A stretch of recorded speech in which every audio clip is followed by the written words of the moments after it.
देखिए, सरकार जो है वक्फ बोर्ड का बिल लेकर आई, बहुमत के आधार पर मंजूर भी किया।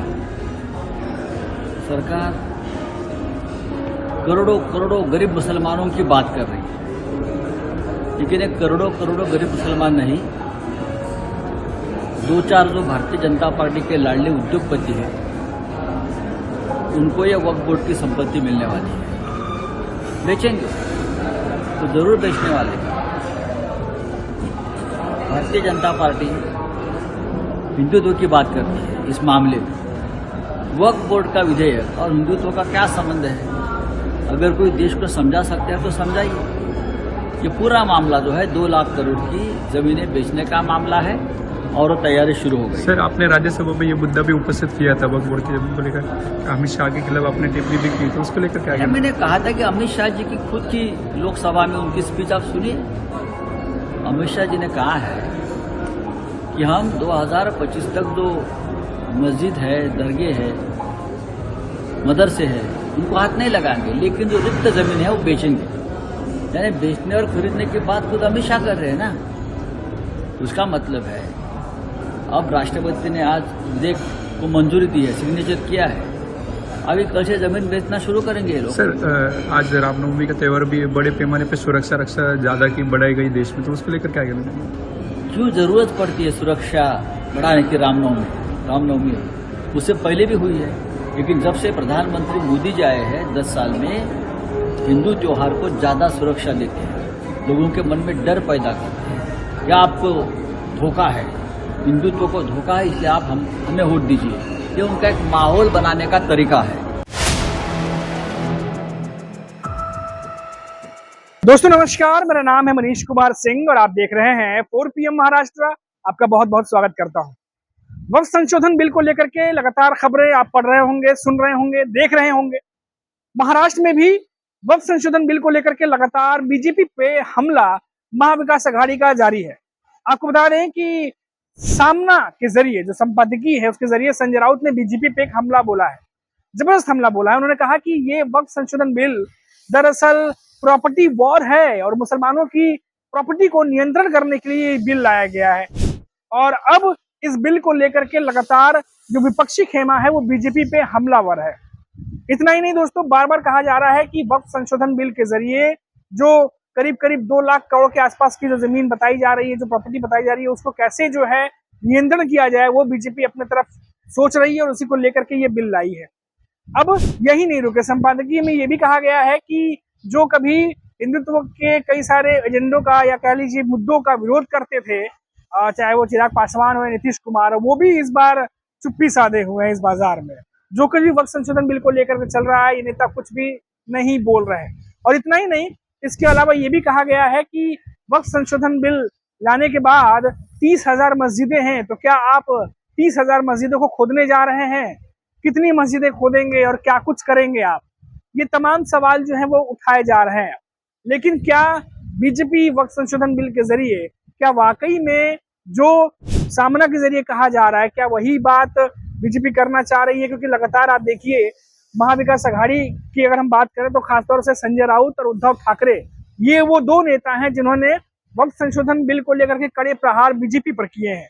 और इतना ही नहीं दोस्तों, बार बार ये कहा जा रहा है कि क्या इस संशोधन बिल के जरिए कोई भारत को कोई विकास की राह मिलने वाली है या क्या होने वाला है, इसके पीछे की राजनीति जो है इसको लेकर गरमाई हुई है। बार बार हिंदू मुसलमान कहा जा रहा है, लेकिन संपादकीय में साबना में ये बात कही गई है कि ये प्रॉपर्टी वॉर है, इसमें हिंदू मुसलमान कहाँ है, इसमें धर्म कहाँ है। साफ तौर पर कहा जा रहा है कि ये एक अलग एजेंडा है जिसे बीजेपी साधना चाह रही है। यहाँ कोई हिंदू मुसलमान नहीं है, ये एक प्रॉपर्टी वॉर है। साफ तौर पर संजय राउत ने सामना के जरिए बीजेपी पर यह निशाना साध दिया है।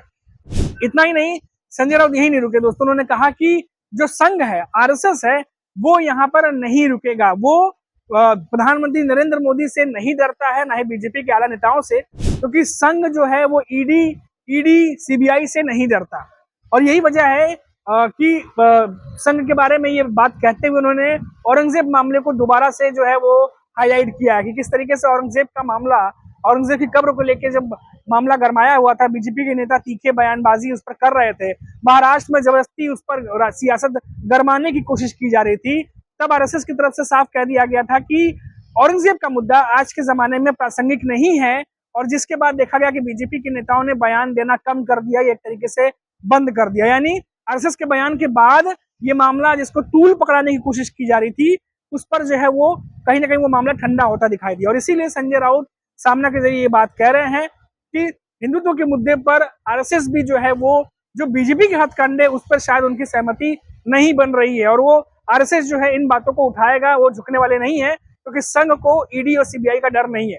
ये बात संजय राउत ने कही है, ये पुरानी बात औरंगजेब के मामले का हवाला देते हुए। अब दोस्तों ये तो बातें थी जो सामना के जरिए संजय राउत ने बीजेपी पे निशाना साधा है, लेकिन पिछले कुछ समय से आप देखिए कि लगातार वक्फ संशोधन बिल को लेकर के मामला कैसे गरमाया हुआ है।